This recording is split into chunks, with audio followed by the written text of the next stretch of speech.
So in today's video, I wanted to talk about the mistake that a lot of us make on the spiritual path. I think we've all made the exact same mistake at one point along our journey. I think it's really natural to make that mistake. And unfortunately, it's a mistake that keeps you trapped in the ego.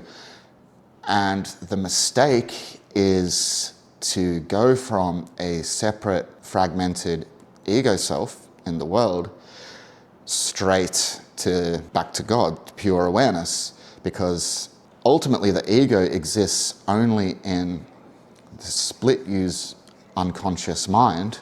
So therefore the ego is not real. So something that's unreal can't go back to something that is real, that is truth, which is, pure awareness, God, your real self. So if we remember that you are pure awareness, you're one with God, everything that God is, you are eternal, infinite, everything else. And at some point, some part of you had the thought that it wanted to create alone. It didn't want to have God in its life anymore, and it wanted to try and do it itself. And so that part of you split off, and the weight of that split, because, being without God, source, love, being without that for the very first time created this immense amount of terror, guilt, and regret, self-hatred, all this stuff.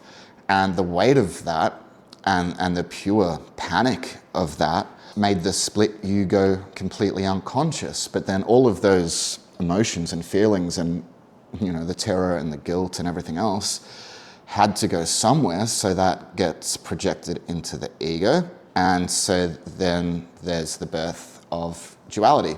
So this is the real self, love, but just as here, it's completely unconscious.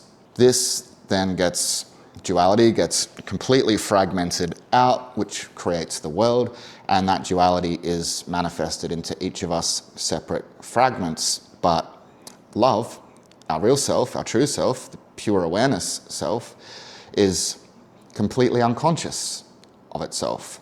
So if we go by that, and we can see that we're completely unconscious in the world, and that the world is purely ego, and that we are all purely ego, and so therefore ego, being unreal, can't get back to God, or can't get back to pure awareness, because the ego really doesn't exist. So, and this is the mistake that we all make, as separate ego fragments, by saying, I am God, I am love, I'm pure awareness, or whatever it is, whatever terminology that you use. By just saying that and being intellectually aware of that, because it is true, obviously, we are all awareness, but by just saying that and being aware of that intellectually, even if you are having experiences of pure awareness or whatever, the ego is still totally in control, because remember that the ego was literally created to keep the split you unconscious of its terror and guilt, because it couldn't handle it. It couldn't handle the terror, couldn't handle the guilt. So it's created the ego, which contains all of that terror and that guilt and that self-hatred. So its only job is to keep you. I mean, this is you, obviously, ultimately, but right now, this is us, unconscious, and the ego's job is to keep us unconscious and to keep that terror and that guilt away from us, to keep it projected outwards. So if you're here in the world and saying, oh, I'm God, I'm pure awareness, whatever, then the ego is still 100% in control, because you haven't become conscious of any of the terror, the guilt, and all of that stuff which created the ego. You've got no awareness of how you came to be in the world. Why are you a separate, fragmented ego? You've got no idea as to why you're here in the world. No idea whatsoever. You might say, yeah, it's to awaken or whatever, and that's obviously true, but awaken from what? And so this is the point of it all. It's to awaken from the unconsciousness, and the unconsciousness is the terror, the guilt, the self-hatred. So essentially, it's complete self-denial, which is what the ego is. and its only job is complete denial of the self. And its only job is to project that unconscious guilt and fear outwards. So how do we get from here then back to here? Well, the only way to do that is to go back the way we came, which is to go through the ego. And the only way to make you more conscious is by becoming conscious of the things that we've denied, and those things are the guilt and the terror. And so the way that we do that as separate fragments in the world, yeah, it's obviously good to know and to understand or whatever that ultimately you are just pure awareness, you are God. That's all good to know, but to get back there, we have to face all of this stuff. And the way that we do that is by realizing that we are all in the world one ego. There's not multiple egos. There's multiple fragments. There's countless fragments, but those fragments are all of the one ego. So you can't look at the worst person in the world, according to you, whoever that might be, and say that they're doing anything that you're not doing.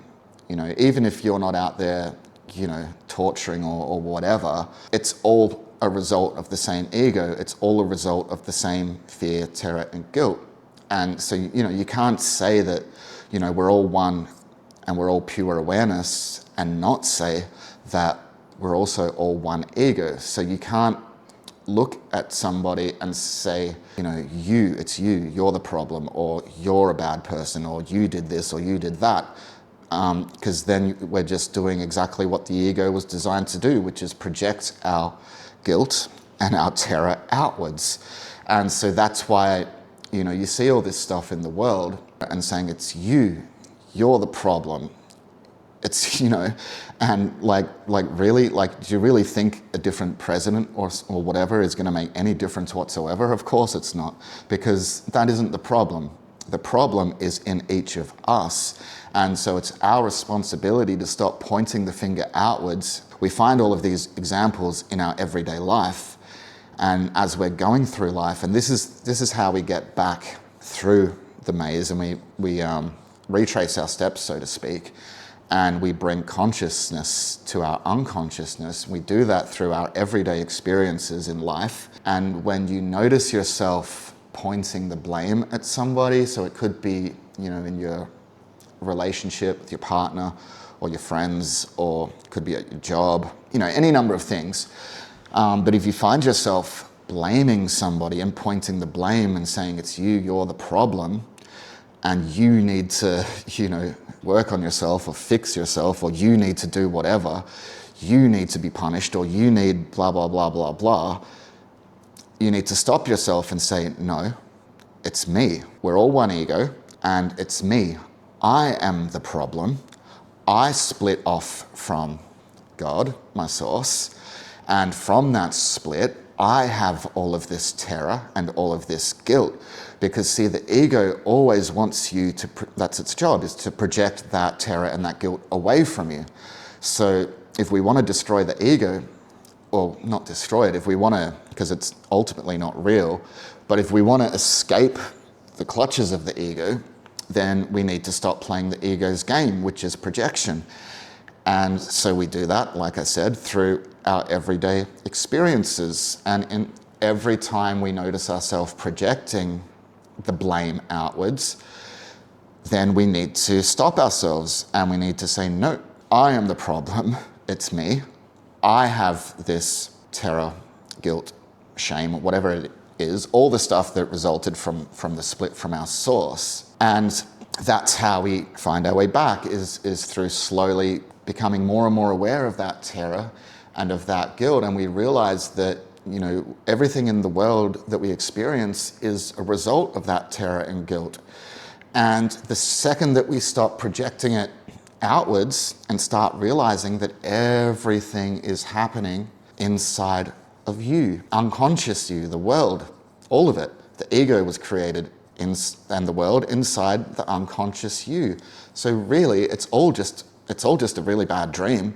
But if we want to wake up, we have to face the uncomfortable stuff that we need to face. And we do that, like I said, through our experiences and by taking complete responsibility for absolutely everything in the world, and I mean everything.